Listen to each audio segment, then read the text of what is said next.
Ah, la visualisation créative, la loi de l'attraction, la loi de la vibration, l'imagination disciplinée. Il y en a qui ont fait de ça une religion.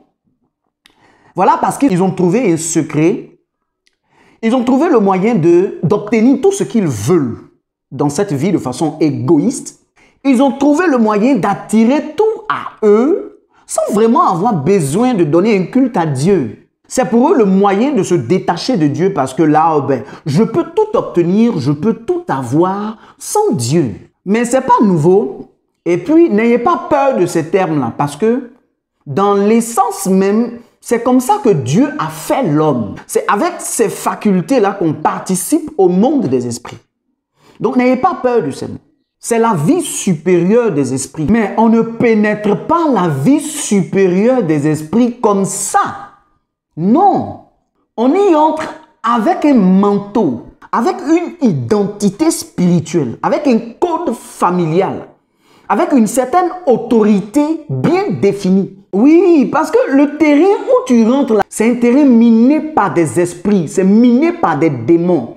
Regarde, le diable s'est fait mettre des choses qu'il n'a pas créées et il utilise ces procédés-là pour assujettir, pour se faire adorer, pour puiser l'énergie des âmes et puis pour voler la destinée des gens.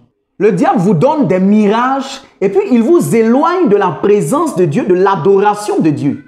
Et il est interdit d'entrer dans la 4e dimension sans le mandat de Dieu, sans le manteau de l'esprit. Parce que le courant de cette zone-là est très fort. Son courant peut t'emporter si tu n'as pas avec toi le maître du monde spirituel.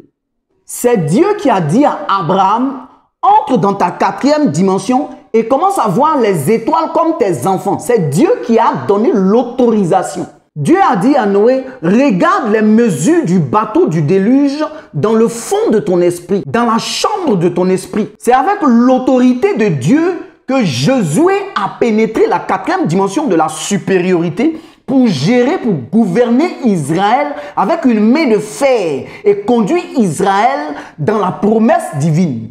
Il est interdit d'entrer dans la 4e dimension hors de la parole de Dieu, hors de la pensée de Dieu, sans la caution de Dieu.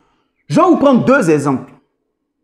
L'imagination disciplinée, c'est ce que le diable a montré à Ève dans le jardin d'Éden. C'était la loi de l'attraction, la loi de la vibration qui était en marche. C'était de la visualisation créative. C'est par là qu'il a puisé l'énergie de l'homme. Et il s'est fait maître de ce que Dieu avait donné à l'homme comme héritage. Le 2e exemple, c'est que, regardez les sorciers. Ils vivent pleinement avec leur esprit. Mais pour faire un voyage astral, il faut qu'un esprit vienne pour veiller sur ton cordon d'argent. Pourquoi il doit veiller sur ton cordon d'argent? Parce qu'il est interdit, sans la caution de Dieu, d'entrer dans cette dimension-là. Mais le diable a appris ça à l'homme. C'est pourquoi vous voyez ces gens-là, ils seront sévèrement punis. Nous, chrétiens, nous rentrons dans la 4e dimension, mais avec la caution du maître des esprits. Dieu veut que tu utilises pleinement ton esprit, mais dans le canevas de la parole de Dieu, dans le canevas de la pensée de Dieu. C'est dans sa pensée que nous devons vivre, que nous devons manifester toutes nos facultés spirituelles. Et c'est ce qui est normal. C'est avec le manteau de l'Esprit de Dieu. C'est avec la substance du nom de Jésus-Christ que nous entrons dans la 4e dimension. Et Jésus nous dit, tout ce que vous demanderez en mon nom, tout ce sur quoi vous allez poser votre regard, c'est dire vous allez faire de la visualisation créative, mais par mon nom, dans l'essence de mon nom, et c'est en mon nom que les choses vont s'exécuter. Je vous donne le droit d'y entrer par mon nom. Toi, tu visualises le nom de qui? C'est avec quelle identité tu fais de l'imagination disciplinée? C'est au nom de quel sacrifice tu es qui? Quand tu pratiques de la visualisation créative en dehors de la pensée de Dieu, en dehors de Dieu, tu es en train de donner ton énergie à un démon. Je vais t'expliquer. Satan a déjà miné le terrain là. C'est pourquoi on l'appelle Mammon, le dieu argent. Bien que Dieu dise que l'or et l'argent lui appartiennent, mais il dit qu'il y a quelqu'un qui est maître qui s'est fait maître de l'argent, qu'on appelle mammon. Donc, quand tu pratiques ces choses-là, tu sais qui t'envoie l'argent, qui t'envoie voiture, qui t'envoie maison, ce sont des démons. Et puis, la Bible dit que la bénédiction qu'on acquiert dans le nom de Christ n'est jamais suivie de chagrin. Mais toutes ces bénédictions que tu attires à toi là vont être suivies de chagrin parce que ce n'est pas dans le nom de Jésus-Christ que tu prends ces choses. Il y a l'idolâtrie de ce siècle. La Bible dit dans Exode 20, le verset 4, « Tu ne te feras point d'image taillée et tu ne te prosterneras point devant elle. Tu ne feras aucune représentation de ce qui est dans le ciel et de ce qui est sur la terre pour te prosterner devant elle. » Voyez, par moi, les gens pensent que l'idolâtrie, c'est seulement avoir une figurine de Jésus ou avoir des chapelets et consorts. Ou bien se tailler un masque qu'on met dans sa chambre ou bien dans son salon et que c'est ça qui est l'idolâtrie. Ça, c'est la dimension physique de l'idolâtrie. Mais il y a une dimension spirituelle de l'idolâtrie qu'il faut comprendre dans ce verset. Parce que tout ce à quoi vous donnez votre énergie, tout ce à quoi vous donnez la vigueur de votre esprit, c'est votre idole. C'est une idole.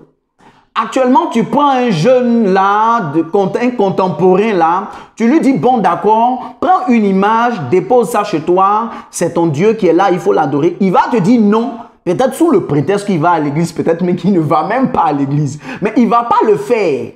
Mais si tu lui dis, essaie de créer un tableau où l'argent vient à toi. Essaie de créer un tableau dans lequel tu te retrouves dans une certaine vie de luxe. Il va le faire. Il va tailler cette image-là. Il va créer cette image-là dans son imagination. Il va se prosterner devant cette image-là en donnant toute son attention, en donnant toutes ses émotions à cette image-là. Parce que c'est en faisant ainsi qu'il va se retrouver d'ici peu, tôt ou tard, dans l'environnement qu'il aura dessiné dans son esprit. Il va le faire. Mais vous savez quoi? Les désirs trop élevés que vous avez pour les choses matérielles, là, ce sont des idoles. Ce sont vos propres images que vous avez taillées et que vous avez élevées dans votre propre esprit, devant lesquelles vous vous prosternez avec toute votre attention, avec toutes vos émotions.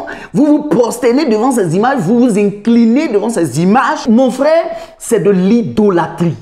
Vous êtes en train de détourner l'énergie qui doit aller à Dieu et puis vous engager dans des buts nobles, mon frère. Rien ne doit occuper une si haute place dans ton esprit que le règne et la justice de Dieu. Si tu contemples Dieu, si tu utilises ton esprit pour contempler Dieu, tu seras forcément rempli de pensées pures. Et puis là, en pensée, tu seras toujours conduit vers des objectifs nobles. Tu seras toujours conduit dans des choses qui vont remplir ta présence. La richesse va s'attacher à toi. À mesure où tu contemples Dieu. Vous pensez que nous, à l'église, là, on ne pratique pas l'imagination disciplinée? Vous pensez qu'on ne pratique pas la visualisation? On pratique bien la loi de la vibration parce que nous, on vibre dans l'essence de la parole de Dieu. Quand la parole de Dieu pénètre notre esprit, on vibre cette parole. On s'abreuve de la présence de Dieu. On s'abreuve de l'énergie de Dieu. On fait de l'imagination disciplinée. On fait de la visualisation créative pour attirer les anges, pour nous accompagner dans le plan de Dieu. On pratique la loi de l'attraction pour attirer la présence de Dieu, pour que la présence de Dieu fasse du bien à ceux qui sont criblés, à ceux qui sont malades, à ceux qui sont remplis de démons. On pratique la visualisation créative pour adorer Dieu et pour développer des images spirituelles du monde de Dieu. Oui, si tu apprends à contempler Dieu avec les éléments de ton esprit, avec tes facultés spirituelles, tu es encore plus heureux, mon frère. Et les choses viennent à toi parce que la Bible dit, cherchez premièrement le royaume et la justice de Dieu et toutes ces choses-là dont vous avez besoin vous seront données au-delà de toute mesure, au-delà de ce que vous pouvez penser, au-delà de ce que vous pouvez imaginer. Que Dieu vous bénisse.